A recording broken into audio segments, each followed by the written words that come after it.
আজকে আমরা শিবরামপুর মেলায় যাব। তো চলো ভিডিওটা তোমাদের সাথেও শেয়ার করি। আর হ্যাঁ, বেরোতে চেয়েছিলাম বিকেলবেলা, কিন্তু ভয় না যে তাড়াতাড়ি বেরোতে গেলেও দেরি হয়ে যাবে কোনো না কোনো কারণে। আর আমার সাথে তো তাই হয়, সন্ধ্যা ছাড়া তো বেরোনো হয়ই না কোথাও। চলো পৌঁছে গেছি সন্ধ্যার সময় মেলাতে। আর হ্যাঁ, মেলাটা এর আগে একবার এসছিলাম সামনে বছর, এবার আবার এসছি। বাট আগের থেকে বলবো যে হ্যাঁ, ভিড়টা একটু কম আছে।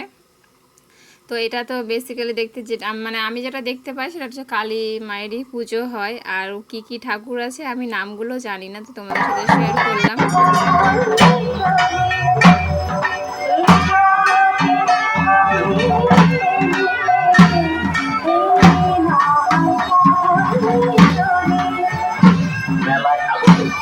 সকল দর্শনার্থীদের কাছে বিশেষ অনুরোধ, আপনারা মোটরসাইকেল সাইকেল গ্যারেজে রেখে মেলায় প্রবেশ করুন।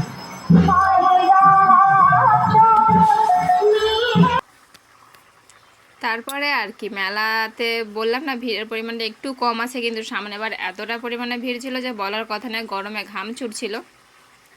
চলো মেলা টেলা পুরোটা ঘোরা হয়ে গেছে। তারপরে এখানে আইসক্রিম নিয়ে নিলাম, আর আইসক্রিম নেওয়ার পরে একটু ফুচকা খেয়ে নিলাম।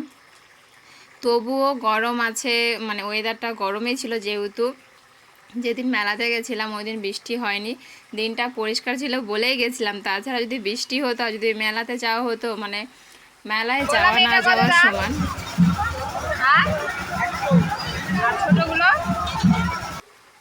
কিছু কেনাকাটি করলাম, আর কি কি নিয়েছি সেটা তোমাদেরকে অবশ্যই দেখাবো।